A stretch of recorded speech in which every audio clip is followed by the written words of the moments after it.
Okay, now the second part of this is going to be about those that are closest to us and their support or lack of support. I know when we all leave our regular jobs, it comes as a culture shock to those people around us, friends, family, significant others. People are so used to the 9 to 5, the 401k, the health insurance, the vacation. So when you leave it, they get a little bit up in arms over it. How could you leave your job? It was a great job. What are you doing? You've got X amount of years and you're going to retire. Believe me, I've heard it all from people around me. I've heard it from people I associate with. I mean, through social media. Some of the stories that I hear are just amazing. I think they really and truly are amazing. I mean, can you just imagine leaving a 9 to 5 job where you get a 30-minute lunch and enough politics to last you a lifetime and the constant CYA, which means cover your ass? It's when you find what you really want to do and you're passionate and you're ready to go, the rest of it becomes redundant and insignificant. So when you leave that job, congratulations, good luck to you. And believe me, I think people should continue with their day job while getting their business up. I think it's a huge help because being an entrepreneur takes money, takes time, takes a lot of energy. There's a lot of ups and downs. There's no quick fix. There is no quick 1, 2, 3, and you're going to be making $100,000 in a month. Most time, it just does not happen. I'm not saying it's impossible. Most of the time it doesn't. There's a lot of blood, sweat, and tears when we go to create our own businesses. I know that when we're ready to take that jump, that leap, and before we actually leave that job, people are like, yeah, great, good luck to you, really thinking that you're not going to do it. So once you do take that transition from job to business, there gets a lot of, you may have a lot of contention, a lot of headbutting and banging, and you're always constantly feeling like you're defending yourself and your position and your business. And when the money starts to roll in, now it's, well, when are you going to make more money? And it's always going to be something. I want you to understand right now, there are going to be people within your immediate circle that will never get it, will never understand what you're doing. Hence, creating that supportive environment and having those people around you that understand all of what you are going through, that have been there themselves, that are going through it. It's very important to have that because there are times, believe me when I tell you, you want to give up. I was there. There were so many times where I was like, you know what, I'm done. What am I doing to myself? Am I crazy? And a lot of it is your mind just telling you that you're crazy and what you're doing doesn't matter and give up because you're never going to get anywhere. It's just fear-based in your own mind, and it seems like just about every time you're ready to break a new barrier or break a new boundary within yourself, this comes back full force. So if it is happening to you, it's part of the process. And if it's not happening to you, more power to you, great. But I know for my own self, it did happen to me on several occasions. I would like to really share a quote with you from Zig Ziglar.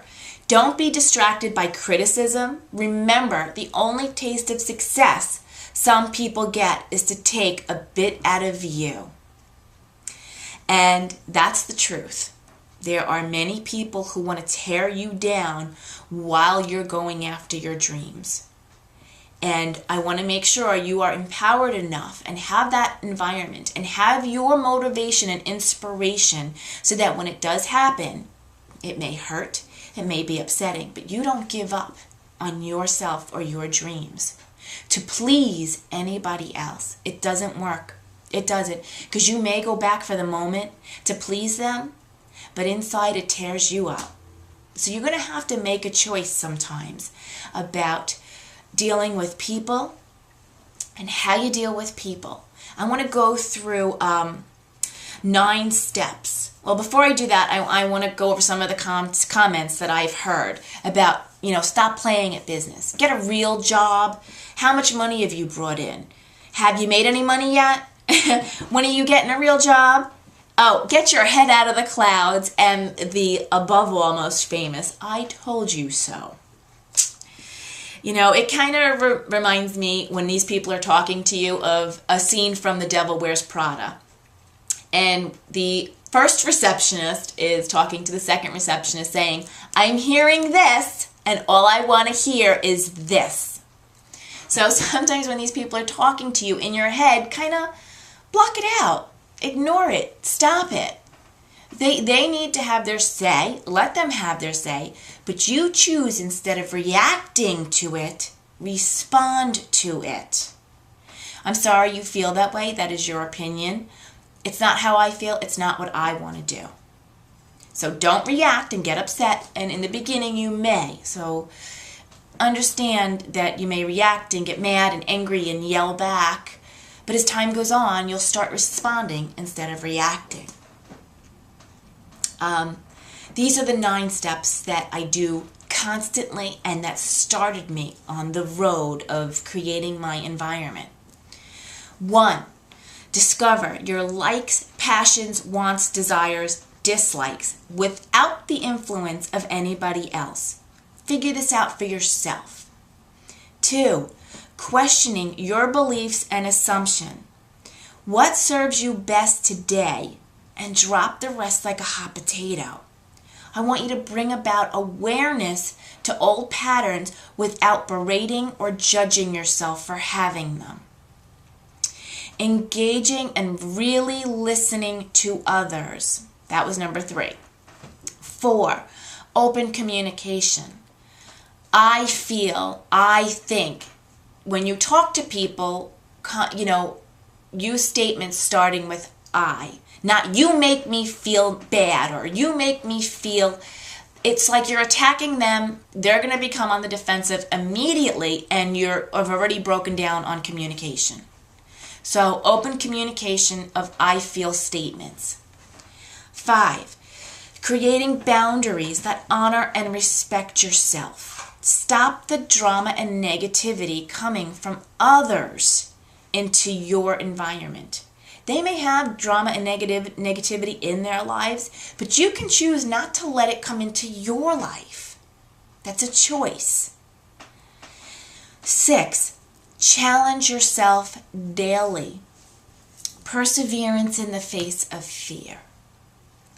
For me, I remember challenging myself when I was on social media, reaching out to all these people I didn't know and setting up times to speak to them on the phone, on Skype. Like I would bring it to the next level. Besides that little chat box on the bottom, I would bring it to the next level. I would challenge myself constantly to talk to a person a week or 2 people a week or whatever limit I had set up for myself at the time. 7, challenging the status quo of the relationships you currently have.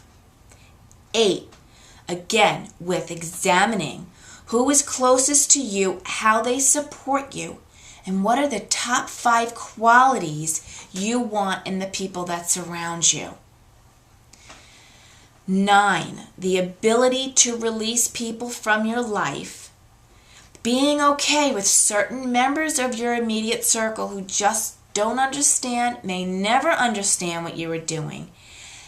You'll never have the support that you want from them. However, you love them dearly and they're in your life forever. So, those are the 9 steps. And I want to give you like a quick 1-2 point from each of them. Number 1, I want you to ask some basic questions for yourself without the influence of others. What do I like to do? What makes me feel good about myself? What makes me happy? What don't I really like doing, but I do to please others? And that could be something as silly as going to a Mexican restaurant that you do not like. You don't like Mexican food, but you go because your family likes it. or your friends like it, and instead of saying no, you're always saying yes to please them. I want you to really discover who you are and what you stand for. What does this mean to you, and what does it look like down the road? Okay, I want you to go to number 2, questioning beliefs and assumptions. I want you to ask yourself, is this true? Is there another way I can look at this situation? Can I look at this from a different point of view? When you're constantly trying to prove yourself right or your point of view to others, I want you to stop and say, all right, I see myself stuck in a rut. I'm trying to make everybody think I'm right. I'm trying to make my point of view heard. I want you to stop at that point and ask yourself why. Why is it so important that you're right or that your point of view is heard? So when you catch yourself doing this, stop and ask why. A lot of this is automatic behaviors we learned when we were kids that we're still doing way into adulthood that we may not even be aware that we are doing. So another way of asking it is, am I reacting out of habit? Is this something I'm doing just because I've always done it and I have no idea how else to react? I want you to identify clues in the way that you think and speak to yourself as well as to others. Bring about awareness to every day, how you act and what you do every day. Okay, number 3, engaging and really listening to others. Have you ever been on the phone talking to somebody and you're already thinking ahead in the conversation, or without waiting for them to finish the sentence, you're responding and, oh, this happened to me too, and oh, that happened to me as well. That's not engaging and really listening. Engaging and really listening is putting aside your point of view, putting aside how you feel, to really listen to how somebody else feels, thinks, and sees something. So when you catch yourself or automatically wait, like you're almost ready to interrupt, that's your cue to take a step back again and engage back to listening to them and putting aside your point of view until the very end and see, does this work for me? Does it not work for me? You can bring it in and say, yes, I like that point of view, or you could say, no, I don't like that point of view. However, you want to make somebody feel good by really engaging and listening to them. Number 4, open communication. It enhances trust. It enhances love. Addressing problems and conflict without blame and finger pointing is huge.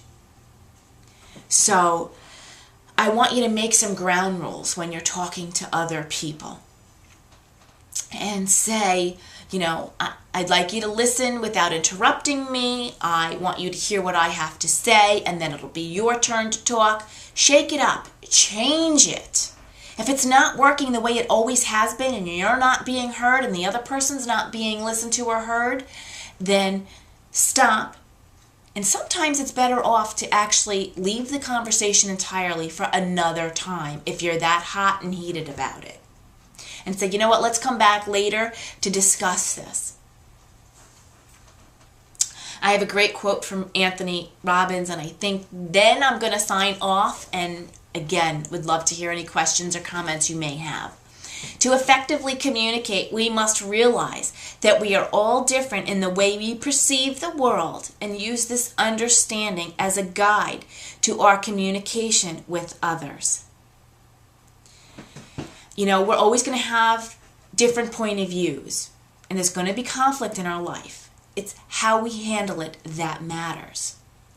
So if you have any questions or any comments for me, because I would have loved to have this interactive, but because this is pre-recorded, please send it to Tricia at triciadycka.com, and I hope you guys got a lot of content and material from this. Thank you, and have a great day.